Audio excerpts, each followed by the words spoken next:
This is The Scoop for Friday. I'm Sean Canan with the WMNF News headlines.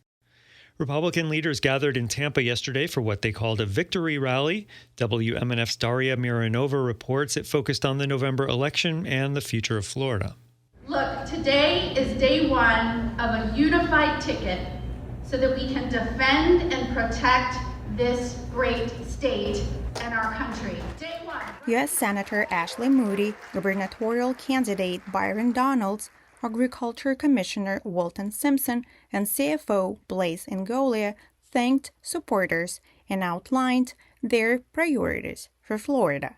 The speakers focused on education, affordability, insurance, and government accountability. Byron Donalds promised greater scrutiny of state and local spending. The accountability is simple. Every government in our state will be doged and will be audited. Donald said taxpayers should be able to see how public money is being used. Sarah Rodriguez, who moved to Tampa from Puerto Rico with her parents, said her family attended the rally because they believe in Donald's plans for Florida. We expect a lot of rules, laws that support Florida State. This is the reason that support Byron. Republican candidates urged their supporters to remain engaged ahead of the November election. For WMNF News, I'm Daria Mironova in Tampa. A growing number of states are providing tax dollars to university athletics. The move comes as major college sports programs now are paying millions of dollars to athletes. The financial battle for the best athletes has strained many athletic departments, which are now running deficits. Florida is not directly providing new state money, but last year the governing board for Florida's universities authorized institutions to transfer up to $22.5 million to athletics. Florida State University did so almost immediately, and other schools have since followed.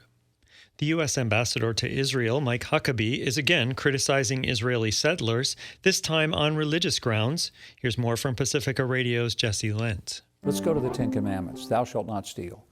So you shouldn't even covet. If someone owns the land and they own their house, then having someone come and take it over and scare the family away from it, that's a violation not just of man's law, that's a violation of God's law, and it should be called out as such. U.S. Ambassador to Israel Mike Huckabee criticizes Israeli settlers in the occupied West Bank on religious grounds in an interview released yesterday by Reuters. According to the BBC, a new generation of Israeli settlers has returned to the settlement of Kadim in the occupied West Bank 2 decades after it was closed by the Israeli government. The news organization reports that 30 so-called pioneer families arrived in the settlement yesterday from Tel Aviv, according to the Regional Settlers Council, riding what the BBC describes as a, quote, wave of Jewish nationalism driven by Israel's current government. That report from Pacifica's Jesse Lent.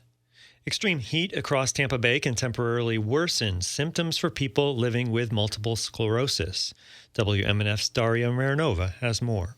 Dr. Mark Cassione says increased body temperature can slow communication between the brain and other parts of the body, especially along nerve pathways already damaged by multiple sclerosis. When you go above your own kind of regular core body temperature, the neural transmissions naturally slow down so that it takes longer to go from point A in the brain to point B, like in the arm or the leg or wherever. Dr. Cassione says the first step is to get out of the heat and begin cooling down. The biggest role that a MS healthcare team would have is to educate the person so they're aware of this.